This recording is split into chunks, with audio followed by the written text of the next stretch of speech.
জীৱিত লোকক মৃত সজাই অৰুণোদয় আঁচনিৰ তালিকাত অন্তৰ্ভুক্ত।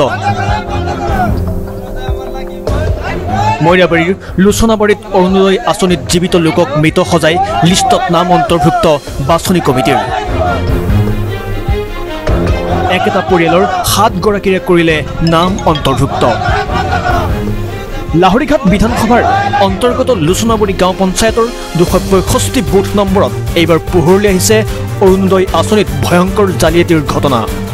বাছনি কমিটিৰ সদস্য এমদাদুল হকৰ পৰিয়ালৰ 7 গৰাকীকৈ মহিলাৰ জীৱিত স্বামীক মৃত সজাই বক্কপথেৰে নাম অন্তৰ্ভুক্ত কৰাৰ ঘটনা পোহৰলৈ আহিছে।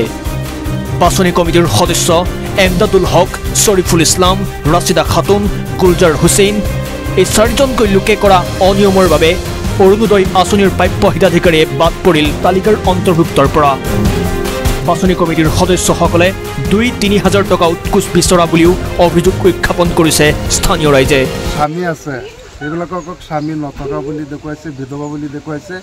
প্ৰায় মেক্সিমাম নামেই আপোনাৰ স্বামী থকা মানুহকো বিধৱা বুলি দেখুৱাইছে।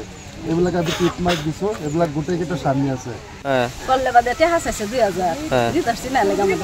কোনে খুজিছিলে পইচা?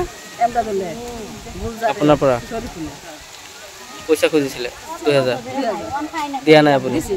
আগতে পাই আছিলে নেকি আপুনি? পোৱা নাই, বিধৱা হয় আপুনি।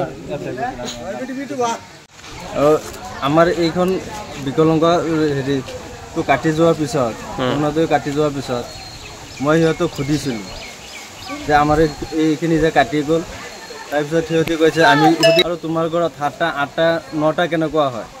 তাৰপিছত সিহঁতে কৈছে যে আমাৰ স্পেচিয়েল বোলে বিজেপি মেম্বাৰত বোলে স্পেচিয়েল 10টা 8টা না 9টাকৈ দিয়ে। সেইটো সিহঁতে নিজৰ পৰিয়ালকো দিব পাৰে। এই ঘৈণীয়েক আছে, গোটেইকেইটা সিহঁতৰ কেইজন আছে বাছনি কমিটিৰ পৰিয়াল? 9জন। সিহঁতৰ পৰিয়ালৰ 7টা ল'ৰা, বাইককাই 7জন, 7জনৰ ভিতৰত 8টা মাইকী। চবৰে হ'ল? চবৰে হৈ গ'ল।